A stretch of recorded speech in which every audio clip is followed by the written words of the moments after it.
I'm literally crying already. I think one of the hardest things for me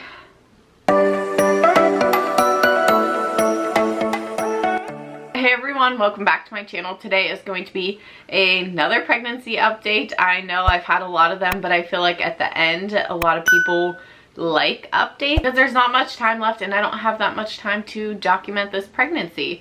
It's really crazy to me. This is like 99.9% going to be our last baby. I just don't see us having 3 kids. I get a lot of questions. How did you come up with that decision? And it's just something I just don't picture. Not right now, at least in our lives. I picture us with 2 kids. So does my husband for the most part. I've just been really trying to embrace this pregnancy and enjoy it as much as possible, even though the end is absolutely miserable for me, at least. I'd say like the last month of pregnancy or the last like 3 weeks of pregnancy are just miserable to me. I know others who don't feel that way, but to me it's just not a fun time. But like I said, I have been trying to embrace it as much as possible since this will be my last pregnancy. I thought I would give you guys a quick update on how I'm doing. I did go to the doctor's this past Monday and he did a cervix check. He said she's the same as she was the week before, and I did ask him about getting induced, and he said if I come back this Monday and I have made progress, I am dilated at all, we can go ahead and schedule something. But if my body is still not ready, he's not going to induce me until medically necessary, which I think is like 41 weeks or something. I had my first daughter, Elena, 2 days early, so it wasn't that early. I honestly don't see myself going late just because of like how my body has been feeling. But at the same time, you literally never know. The cervix checks, you never know. I could get a cervix check and then like my water could break 5 minutes after. So I'm really hoping she comes on her own, because getting induced honestly scares me, because I had such a fast labor with Elena and it was such a good experience that I would be really scared to get induced unless I really had to or she was late. So we'll see how my appointment Monday goes. I will probably vlog that day and have that video up Wednesday, so make sure you guys are subscribed so you do get the notification when that video goes up. I also just filmed a video that I will be posting when I do go into labor.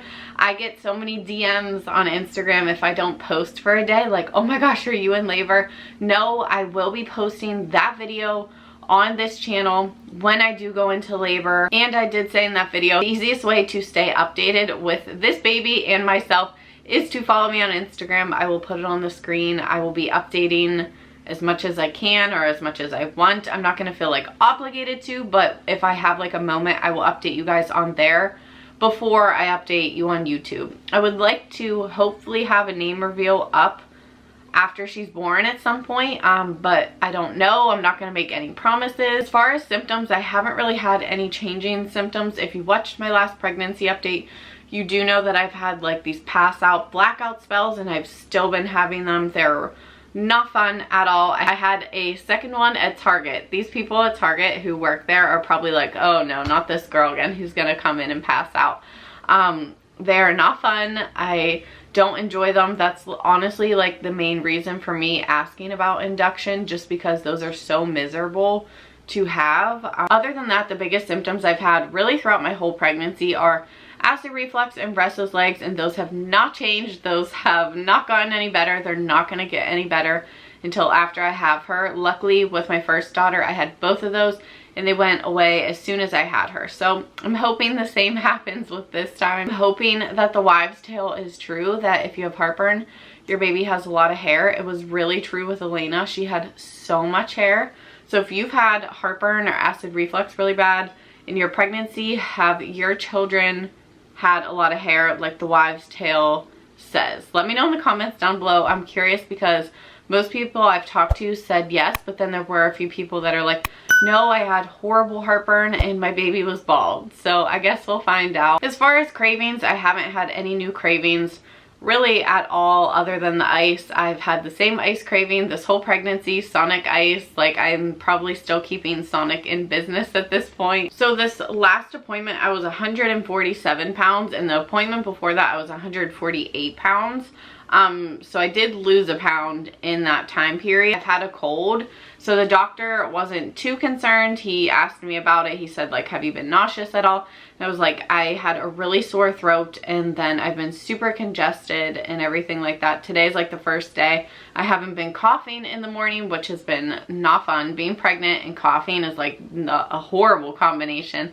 So he said that could definitely be why. We'll check again obviously next week to see. This past weekend we got so much stuff done for the baby. We have like everything ready, everything set up. I'm in her nursery. She's not going to be sleeping in here. We do have a bassinet for her in our room. It just feels so good to like get everything done. I have one last Sam's Club trip this week to stock up on like essentials and everything. So let me know in the comments down below what you stocked up on before you had your baby, just so I don't miss anything. And then after that, she can come anytime. I am ready. I am just so ready. I'm literally crying already. I think one of the hardest things for me, I don't know why I'm so emotional right now. One of the hardest things for me is going to be leaving Elena. So I have never been apart from her overnight ever, which to some people might be crazy, but it just has never happened. And so 3 nights away from her, is definitely going to be hard. I can't stop crying. Oh my gosh, these pregnancy emotions are crazy lately, let me tell you. But anyways, 3 nights away from her is going to be super hard. My mom is going to be the one to have her, and she absolutely loves my mom, so I know she'll be fine. We have FaceTime, we have all these things. She is going to come to the hospital to meet her sister, which is awesome, but at the same time it's just going to be so hard to be away from her. Like I said, to some people this might not be a big deal, but to me, I just haven't been away from her, so I can't talk about it anymore apparently. But yeah, other than being sick, I would say I feel just over pregnancy. I just feel ready for sure. Like, I keep thinking I feel her moving down and like dropping. I know that doesn't necessarily mean anything, but I've been feeling her moving, and it just feels like the movement is getting lower. And then I've also been having lightning crotch. I think that's what it is. I'm getting these like severe pains like down through my crotch and like almost my hip, like my inside of my hip, and it is horrible pain. It's usually when I'm standing or walking or something like that, but the pain is not fun at all. I've been soaking in the tub a lot just because the shower or the bath is like the only place I feel just like so good and so relaxed. So I've been taking a shower or bath every day, but it's like I said, the only place I just feel so good. Other than that, that is it for this pregnancy update. I can't believe I cried. I never cry. I'm not an emotional person. When I'm pregnant, I'm definitely 100 times more emotional than when I'm not pregnant. I hope you guys enjoyed this update. I hope you will go over to my Instagram and follow me on there if you want to stay up to date on what's going on with the baby watch and everything like that. And I hope you guys will subscribe to watch the rest of this pregnancy journey. Hopefully it's not too long of a pregnancy journey, and then just life with baby number 2. I will end this video as always with a bump shot to see the progression and how the bump has been getting so large. We'll see.